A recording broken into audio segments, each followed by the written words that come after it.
With All-Star fan voting recently ending and the All-Star game coming up relatively soon, in today's video I'm going to be giving you guys my selections for the 2022 NBA All-Star teams. Pretty self-explanatory video here. I'm just going to go through who I think should make the Eastern Conference All-Stars, the starters, reserves, and the 2 wildcards, and then do the same thing with the Western Conference. So with that being said, let's get straight into it. Starting off with the Eastern Conference starters for the All-Star team, and for the 2 guards, I have Trae Young and DeMar DeRozan, and then for the front court spots here, this should pretty much be unanimous throughout all NBA fans, I'm assuming. I've got Kevin Durant, Giannis Antetokounmpo, and Joel Embiid. For the guards here, Trae was definitely a hard decision. It was between him and 2 other guys for this last spot, and despite the Hawks not doing well, his job is to be the offensive anchor, and he's anchored them and led them to being the second best offensive team in the NBA so far this year. My last video was about the Hawks and why I expect them to make a surge and come back and make the NBA playoffs, and it all starts with Trae on the offensive end. He's a fantastic shooter at the top of the key, great at running the pick and roll, has a good floater, he's a great playmaker, and overall he's averaging 28 points per game this year, 9 assists, and doing it pretty efficiently too, shooting 38% from 3 and an overall 59% true shooting. So I think he does deserve to get that spot. DeRozan definitely deserves to get the second spot here, as he's still dominated in the mid-range game, averaged over 26 points per game this year on 50% from the field, and done a great job of being an overall complete player this year and leading the Bulls to being one of, if not the best teams in the Eastern Conference. And then for the front court spots here, again, self-explanatory. KD, Giannis, and Embiid. All 3 of these guys are, in my opinion, in the top 5 of the MVP conversation. KD is still the best scorer in the NBA with his insane ability to be 7 foot and have one of the best jump shots in the league and just be an absolutely dominant scorer. Giannis is still probably the best two-way player in the NBA right now with his incredible interior and really perimeter defense, and then offensively just dominating around the rim and being insane in transition. He has led the Bucks back to being one of the best teams in the league as well. And then Joel, especially recently, has just been absolutely insane, very dominant, leading the Sixers team back to being a top 5 team in the Eastern Conference and being an incredible scorer down in the post and playing well defensively as well. For the Eastern Conference reserves, I've got James Harden and Zach LaVine as my starting guards, and then for the front court spots, I've got Jimmy Butler, Jason Tatum, and Pascal Siakam. Harden definitely had a tough start to the year. The new foul calls and how he's not able to get calls that he was used to is definitely having an effect on him this season, especially earlier on, and so far for the entire season, he still is only shooting 42% from the field and putting up 23 points per game, which is down from what he usually is, and he's really not that same dominant scorer, but he still is nearly averaging a triple-double. Along with that 23 points, he's putting up 8 rebounds per game and 10 assists per game, really still improving on being a playmaker and facilitator for this Nets team and having a very strong impact on their offense, and still definitely deserves to make the All-Star team. I just wouldn't put him as a starter this year. With Zach LaVine, he's played his role extremely well with the Bulls this season, being a very efficient scorer. He does a great job of operating in the mid-range area, coming off of screens and hitting threes, being an electric finisher around the rim and in transition, and he's also putting up 25 points per game on nearly 50-40-90 shooting, which is absolutely insane. The only difference between him and Trae Young is how he's a little bit of a better defender, but Trae is definitely the much better playmaker, and just because of his insane impact offensively, I'm going to give a slight edge for him over LaVine for this season only. Now for the front court spots here, Jimmy Butler has done a fantastic job of getting back to showing that all-around dominant game he has. He's leading the Heat back to being one of the better teams in the Eastern Conference this year. He definitely deserves a spot in the All-Star team this year for sure. Jason Tatum's had a disappointing year. His shot selection and efficiency has definitely gotten worse this year compared to last, but he has been getting back to it just a little bit recently. The Celtics aren't doing well, which is why it could seem a little bit questionable that he still is making the team, but because of his overall production, how he still is putting up about 26 points per game, I still think he does have to make it, along with his pretty versatile defense and his impact on that end, so I'm putting him in there. And then for Pascal Siakam, probably a lot of you guys would have Jarrett Allen in this spot.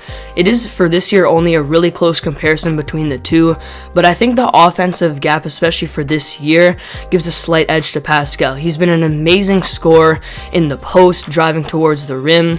He's doing it efficiently. He's putting up 21 points per game this year on over 48% from the field, and his three-point shot has been over average for the power forward position as well. And he's also been a good playmaker, drawing attention in the paint, making better passes than he has ever throughout his career, and he is also averaging over 5 assists per game. Allen has played his role really well offensively this year, being good in the pick and roll, a good screener, a good lob threat, but his production hasn't been as high as Pascal's, especially in terms of stats. Defensively, he is slightly better, but Pascal is still a pretty good versatile defender, and Allen is the better defender, but it's not a huge gap there. He is a great interior presence, not taking anything away from his great season at all, but I think Siakam does deserve this last front court spot. For the two wildcard spots, the first one I've got Fred VanVleet. He's done a fantastic job leading the Raptors team this year, being one of the best shooters in the league, really improving as a playmaker, and is one of the most underrated defenders in the league.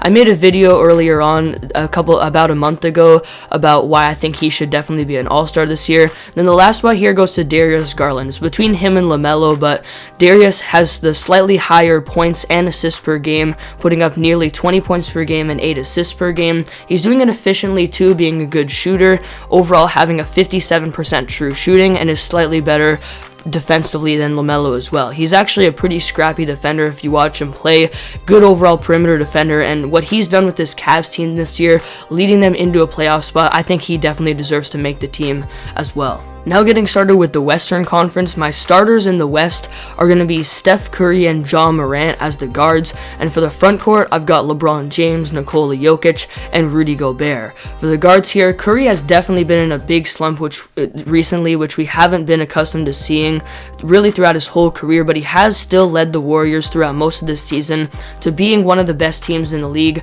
Even if he is in a slump, he still is the best shooter in the NBA, and his playmaking has definitely been really good this year as well.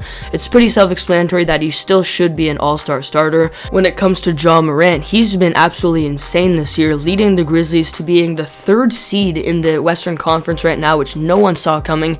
He's averaging over 25 points per game and 7 assists per game on very good efficiency and shooting for him as well. He's definitely had a lot of improvements to his game this year and is in the conversation for the most improved player, and what he's led his team to and just how good he's been on the interior as a good finisher around the rim and a great playmaker. I do think he gets a slight edge over some of the other dominant guards in the Western Conference that are going to be coming in as reserves. For the front court here, LeBron and Jokic are definitely self-explanatory, 2 MVP candidates here that are pretty much just dominant at everything.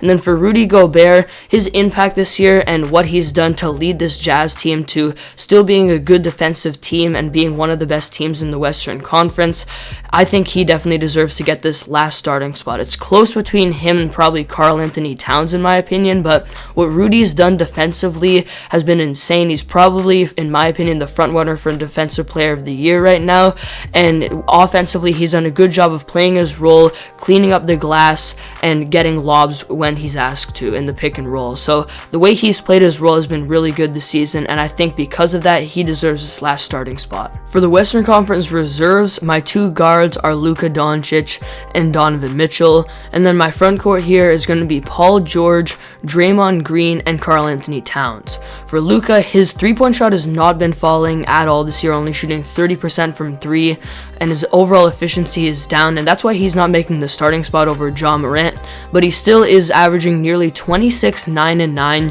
and has improved a lot defensively as well this season, and has led the Mavericks to being a good defensive team this year, surprisingly, and a decent seed in the West as well, so he still squeaks in to the reserves for sure. Donovan Mitchell's done what he's always done throughout his career. He's a great pure scorer, putting up over 25 points per game again this season, creating his own shot, being a great shooter, and leading the Jazz to being one of the best teams in the West when they're fully healthy. Paul George has missed some time and his efficiency has been down this year, but he still is putting up about 25, 7, and 5 this year, has done a great job of being the number 1 option for the Clippers and still getting them into at least the play-in and almost playoff conversation when he is in the lineup. Draymond Green has done what he does best, being one of the best defenders in the league, a very versatile defender, and the offense runs through him. He's been a great playmaker this year, and especially because of the Warriors' record and what him and Steph especially have led them to this season, getting back to their winning ways, he deserves to make the team as well this year. And then Karl-Anthony Towns has also done what he does best, a great option in the pick and pop, been a great scorer overall for the Timberwolves this year. He's been putting up 24 points per game on 50% from the field, 41% from 3, and 81% from the free throw line this season. Being part of the 50-40-80 club as a big man is very impressive. He's done it once again this season, and he's finally led the Timberwolves to some team success. This has in large part to do with Anthony Edwards as well, stepping up this year and being one of the most improved players in the league, but they are now finally in that playoff and play-in tournament conversation as well. I still would classify him as probably an average defender, and the huge gap there is why I'm giving a slight edge to Rudy for this season only, but Cat definitely still deserves to get into the reserves for sure. For my wildcards out of the West, I've got both Devin Booker and Chris Paul, the backcourt duo of the Phoenix Suns here. They've led them to being the best team in the Western Conference. Individually, if you separate them, like individually, I don't think their talent is good enough to be in the starters or even really in the reserves. I would give a slight edge to Donovan Mitchell over both of them just individually this season, but they've still done what they do best, Chris Paul being a great playmaker and facilitator operating in the mid-range area. Booker really one of the best mid-range scorers in the game, done a great job overall scoring the ball purely this season, creating his own shot, coming off of screens and hitting jump shots in the mid-range and three-point area. And both of these guys, especially offensively and a little bit defensively as well, have really led their team to getting back to being that #1 team in the entire NBA this season. I think it's fair to say both of them have to make the All-Star team again this year as well. So there you have it. That's the end of today's video. Those are what I think the All-Star roster should be for this NBA season 2021 and 22. Definitely be sure to leave your comments down below and your thoughts on my selections for the All-Star roster this year and who you think should make the All-Star teams this year. Thank you guys for watching, and I'll see you all next video.